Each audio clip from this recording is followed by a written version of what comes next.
السلام علیکم دوستانو، تاسو یو ځل بیا هم ښه راغلاست وایم.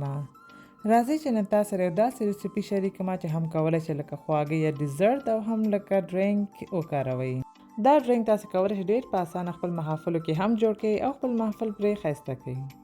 د دې ریسیپي دپاره به اول جیلي ورته جوړ کړئ، ځکه چې جیلي بیا وخت ضرورت لري چې کلک شي.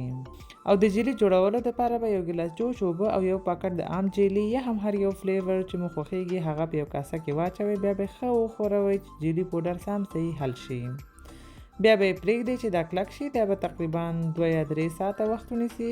زه همیشه شپې جوړوم او تر سهاره یې همداسې پرېږدم.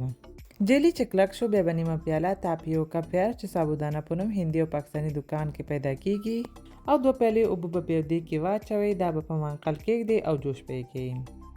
دا به بیا تقریبا 10 نه تر 15 دقیقو پورې او یا هم تر هغه جوش کړئ چې سپینوالی ورک شي.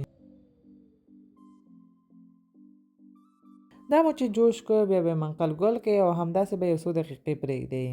بیا به یې چاڼ کړئ او یخو اوبو سره به یې او کش کړئ چې دا سلیخوالی ترې بیخي لرې شي. دا بیا یو څنګ ته کېږدئ چې دا باقي اوبه هم بیخي ترې لاړې شي. ورپسې به یو دانه پوخ ام سپین کړئ او وړوکي به یې ووړ کړئ. دا ام چې ما کارولی دي دا فکر کوم چې بنګلادیشي ام دی چې خوند یې بیخي پاکستاني ام غوندې دی، یعنې هماغسې خوږ. نو که تاسې هم غواړئ چې ام نه یې جوړ کړئ نو کوشش وکړئ چې داسې یو ام واخلئ چې ښه صحیح پوخ وي.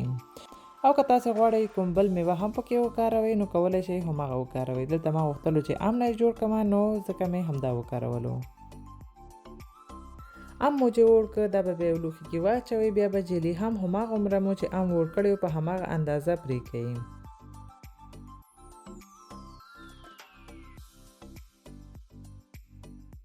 چې دا هر څه مو میده او آماده کړ بیا به یو غټه کاسه واخلئ. میده شوی ام، سابودانه او جیلي به پکې واچوئ.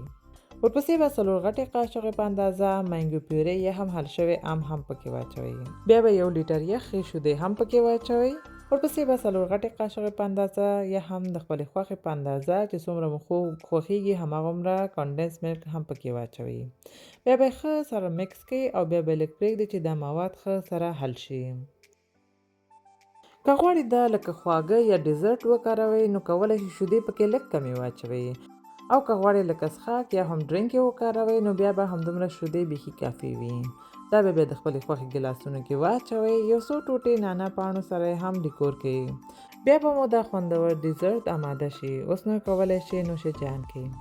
دوستانو دا د نن ورځې ریسیپي هیله ده چې خوښه شوې مو وي. که مو خوښه شوې وي لایک یې کړئ، خپل دوستانو سره شریک کړئ. که زما چینل مو تر اوسه سبسکرایب کړی نه وي نو سبسکرایب هم کړئ.